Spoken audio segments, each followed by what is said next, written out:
how, they love their family. You talk about the kids and inspiring the kids. And then you talk about something like this, cheating and using drugs, talking about only a little bit, right?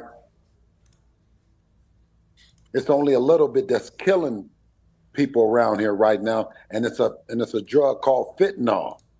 Hold on. Give me. Oh, okay, they're saying the audio is good. It's a little delay. Go ahead.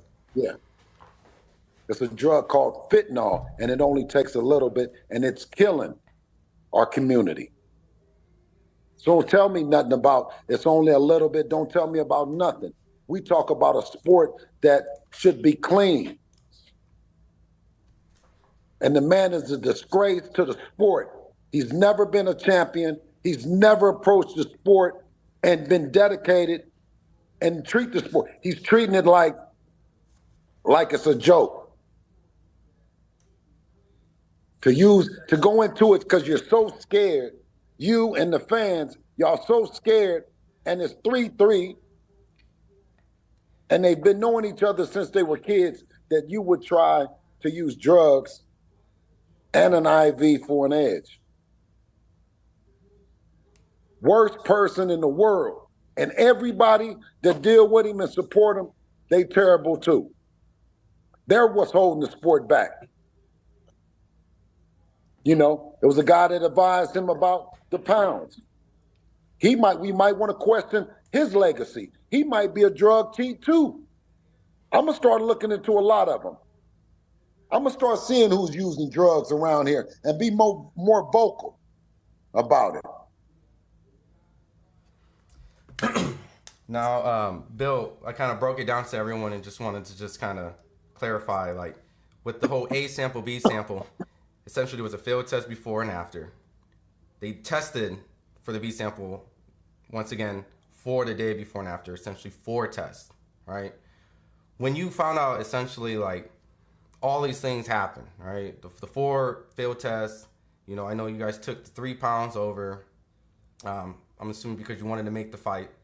And then you mentioned the IV. The man was terrible. The man was tapering off of the drugs. He's cycling on, cycling off. He's using it.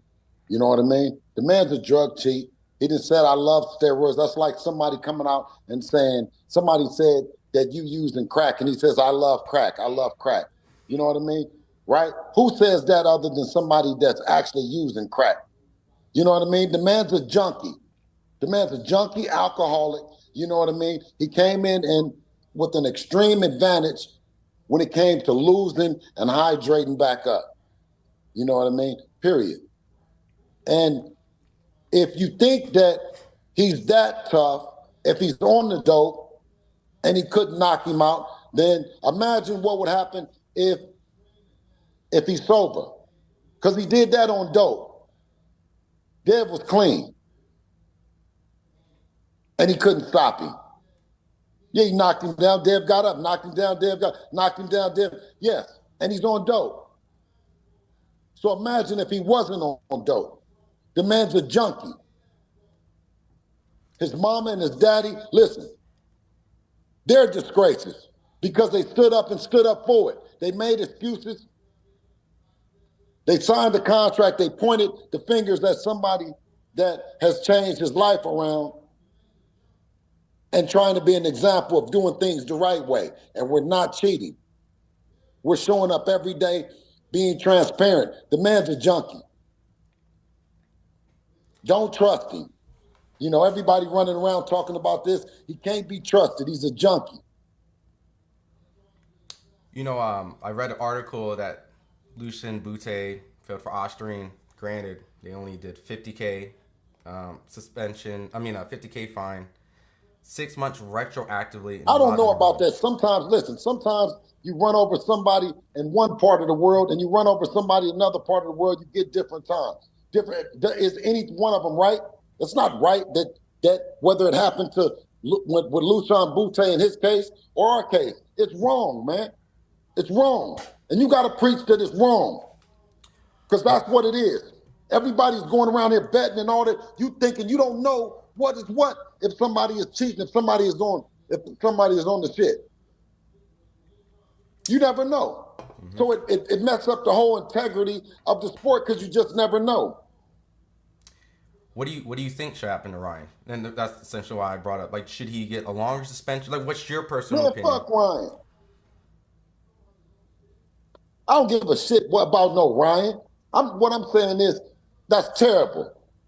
That's terrible for an athlete, for anybody's brother, son, your father, your mother, your daughter, your niece, your nephew, whoever, to dedicate themselves to something and somebody come along and cheat. Get caught cheating and disregard, have no excuse, no remorse, no nothing for it. Now, everybody worried about what kind of interview he's doing or how handsome he is or what he's saying. I mean, the man that said everything under the sun, that talked about everybody, and it said in the promotion, so all this time you were cheating and lying. So you're not even crazy, right? Which I said, you see, you were lying and cheating. Man, you will do anything. And that person is dangerous, not only to the community, but he's dangerous to himself. You give him a microphone and he will cause dissension, chaos, and anarchy, a guy like that. In the neighborhood, he causes problems. At school, it's some shit. Anywhere Ryan go, he's lying and manipulating and cheating. And that's all I gotta say. I'm done.